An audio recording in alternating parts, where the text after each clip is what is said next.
मित्रों, क्या आपको पता है कौन था महाभारत का सबसे शक्तिशाली योद्धा? पांडव और कृष्ण भी नहीं दे सकते थे इसको टक्कर। मित्रों, आज की इस वीडियो में हम एक ऐसी योद्धा के बारे में बात करने जा रहे हैं जो एक पल भर में महाभारत के युद्ध को खत्म कर सकता था। तो मित्रों, वीडियो में आगे बढ़ने से पहले चैनल को सब्सक्राइब जरूर करना। कुछ लोग धर्म के साथ थे तो कुछ अधर्म की तरफ से मात्र अपने फर्ज को निभा रहे थे। लेकिन महाभारत की कहानी ने जिस एक व्यक्ति के साथ न्याय नहीं किया है वह हम सबके प्रिय विदुर हैं। भाषा और ज्ञान के आधार पर तो हम इनको दूसरा कृष्ण बोल सकते हैं।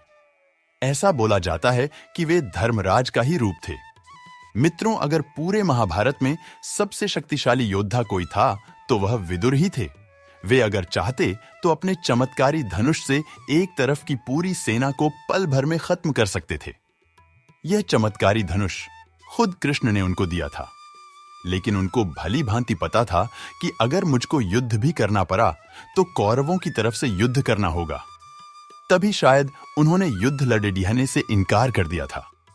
आज हम आपको एक शक्तिशाली योद्धा के जन्म से लेकर और युद्ध न करने तक की कहानी बताने वाले हैं। तो आइए जानते हैं कि कौन थे विदुर और क्यों इन्होंने युद्ध में शामिल होने से कर दिया था इनकार।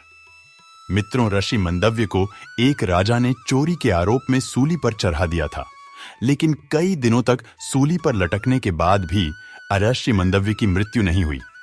इस पर राजा हैरान हो गया। उसने अपने निर्णय पर फिर विचार किया। तब राजा को ज्ञात हुआ कि उसने गलत इंसान को सूली की सजा दी है। राजा ऋषि से माफी मांगता है और तब ऋषि की मृत्यु हो जाती है। जब ऋषि मंदव्य यमलोक पहुंचते हैं तो वह यमलोक से पूछते हैं कि उनको इतनी भयानक सजा क्यों दी गई है।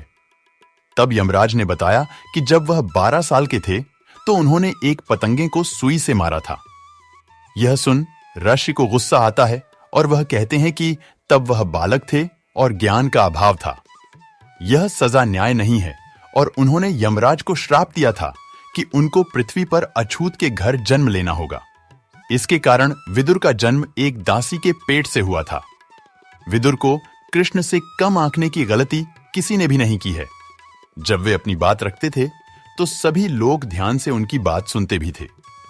दुर्योधन को लेकर तो उन्होंने कई बार अपनी बात बिना डरे रखी थी। दुर्योधन को जब विदुर युद्ध ना करने की सलाह दे रहे थे तो इस बात ये वह काफी खफा हो गया था। बात ही बात में वह विदुर को कौआ और गीदड्डा बोल देता है। विदुर इस बात से नाराज होकर अपना चमत्कारी धनुष भंग देते हैं और प्रण लेते हैं कि वह युद्ध नहीं करेंगे। इसके साथ विदुर अंधे पिता को यह भी ज्ञान दे देते हैं कि दुर्योधन आपके कुल को खत्म करने के लिए पैदा हुआ है। अच्छा रहेगा कि आप सभी दुर्योधन का परित्याग कर दें। किंतु तब उनकी बात किसी ने नहीं मानी थी।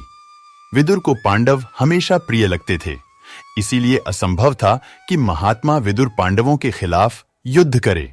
किंतु यह बात सत्य है कि अगर विदुर युद्ध करते तो युद्ध के मैदान में इनसे शक्तिशाली योद्धा कोई हो नहीं सकता था।